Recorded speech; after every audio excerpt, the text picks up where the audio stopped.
Bill, good morning. Hey, Greg. How you doing? Great. How are you? I'm doing great. Fantastic. Maybe this amazing weather will continue if we're lucky. It feels more like August than it feels like November. Bill, It's been unbelievable. We've been able to be outside practicing, and it's been awesome. But I think on Saturday it's supposed to go back down to kind of normal November weather, but we'll see. We'll see. I failed in my moonshot. This was the game that I was going to try to get the drop kicks to play the alma mater at, and I've been unable to accomplish that. So I feel like, at least in this case, I need to admit my failings to you, and I apologize. No, I think for us, like, in order to get the drop kick Murphys, we need to win some more ball games. So maybe if we can get this thing on a winning track. Okay. All right. We can get the drop kick Murphys. We got to keep up our end of the bargain. Bill, when it comes to winning and, 4 games to go in the season, I always am fascinated and want to talk to you about the mindset of the NFL versus the college player.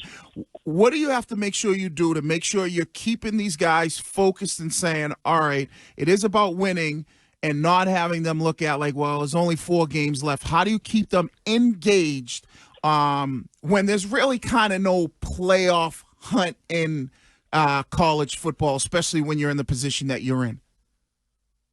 Yeah, I think it's I think about that a lot, Wiggy, and it's a great question. I think it's totally different in college, meaning that there's a lot of factors that go into why they continue. Like this week, I'm just telling you, like if you were at practice, you may see some mistakes that have to be cleaned up and things like that, but you would see a great energy, these guys flying around. I think there's a lot of reasons for that, right? There's still a bowl game potential out there. There's still, a lot of these older guys on our team, they really want to play well because, some of them have a shot to play in the NFL, so they need to put good plays on tape. I think there's a spirit on this team. The leadership of this team is a good team. It's only the first year of a new program here relative to our staff being here. So, I think there's a lot. It's just different. In the NFL, once you get to, a record where you're basically out of it, it's just a different feeling. It's very difficult to get those guys in the National Football League to play week in and week out when, I experienced it last year. It was brutal. It was very tough. Bill, obviously Syracuse is going to be a tough one this weekend, but what do you say to fans or media members that say, yeah, BC 4-4 on the season, but 1-3 in ACC play, can't get a win in conference? Yeah, what I'd say is we have to learn how to play 60 minutes. I mean, I think that in the games that in the ACC games, look, close doesn't count. That's not what I'm saying. But what I am saying is that, this is a football team that has shown the ability to compete in this conference. And this is a team that also has shown that, we don't play 60 minutes. We've had 2-minute drives to win games. We've had 4th and 1s to potentially tie a game. We just haven't been able to get it done, coaches and players. So, I think there's a bright future, Courtney. I like the recruiting. We recruit very well. We've got a great 25 class. I like the end of the season. I like where we're at right now as a team. Syracuse is a good football team. They're 6-2, but they're coming into our place. Our guys are fired up for it. We've got to play 60 minutes of football. That's what we continually preach, and hopefully we can get that done. Billy, you said 60 minutes of football. Should it go to overtime, it'd be more. Do you have a win guy? Like, do you have someone on the sideline that's going to tell you which way to kick in overtime? You can always count on Greg and Curtis to ask me those questions where I know where they're leading. I will say this though, we definitely have, we take all of that into account. Like, so the game day staff meeting, one of the things that we talk about a lot is the weather and, whether it's wind, like actually, yesterday at practice was a very windy day. And so like relative to where we're, headed, whether it's the passing game or, our ability to punt into the wind or with the wind, that's a big thing that we talk about pretty much, every day and certainly on game day. Billy, in all sincerity, quarterbacking in college and pro better than almost everybody. What have you seen from Drake May? The performance last week, obviously, in the losing effort. Is he ahead of where you thought he might be at this point? Yeah, I really like Drake May, Curtis. I think he's the real deal. He's got great athletic ability. He can run. I think he's got to learn to slide. Go down and either duck out of bounds or slide, which I'm sure they're working on that with him. But he's got an ability to make off-schedule plays. He's got an ability to stand in the pocket and deliver the ball. He's got toughness. That play he made at the end of the game to get it to Ramondre, to send it to overtime, was an unbelievable play. I mean, he kept the play alive for at least 6 seconds. And so that's very difficult to do in that league. Especially you got guys like Jeffrey Simmons rushing you and things like that. That's a hard thing to do. So, I think the guy's got a really good future. He's a fun guy to watch, and the Patriots definitely have somebody to build around. Bill, you were with Alabama as an OC, and it's been a while when you was a head coach in college football, Penn State, going back to 2012, 2013. What do you feel like you have to do differently now, or what have you learned this year being back in college football as a head coach that are some of the things that you feel like, all right, you might have to work on a little bit better, especially at the end of the year, but more so for moving forward? Yeah, there's a lot to work on here. Whether it be the mentality, the understanding that, every play is a story unto itself, and you have to be very focused on every single play. We have to work hard on that, every day. The rest of this season, leading into next season, we have to work hard on that. We have to continue to teach these guys about football in the way that we want to play football.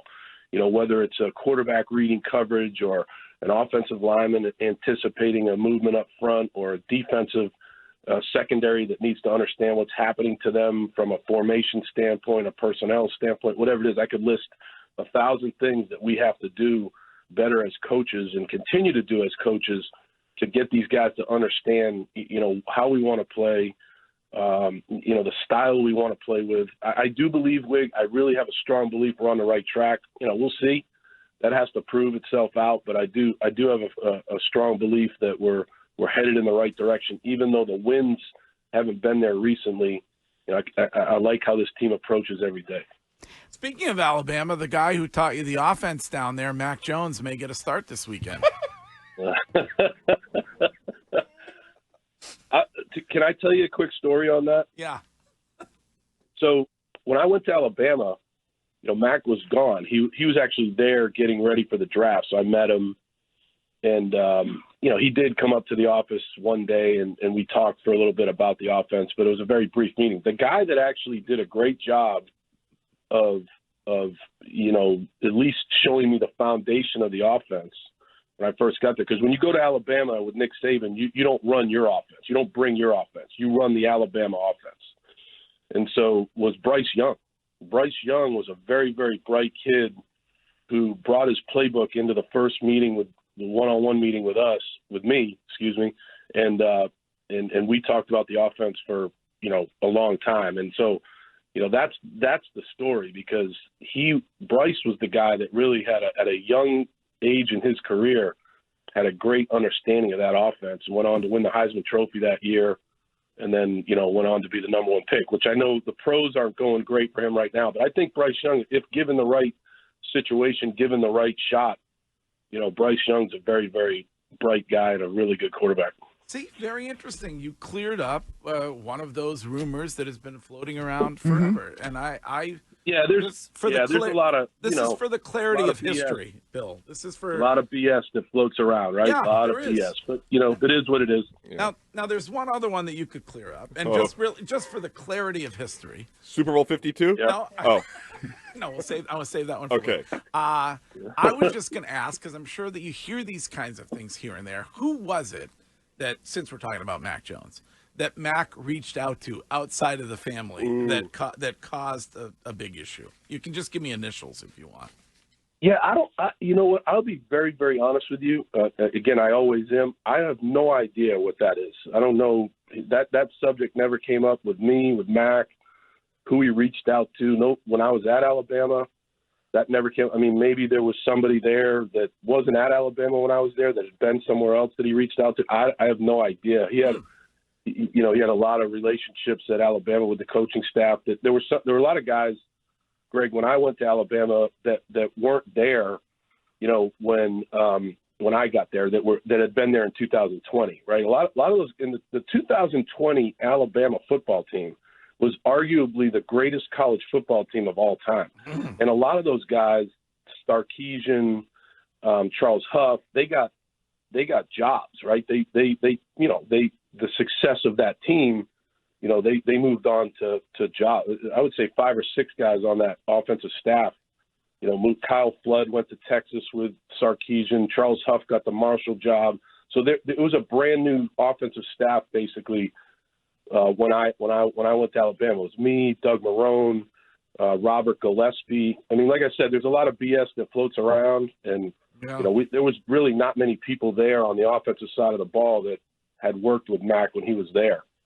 All right, Bill. Well, good luck this week. We thank you for taking the time this morning, and we will talk to you again next week. Yes, sir. Thank you, guys. Appreciate it. All right.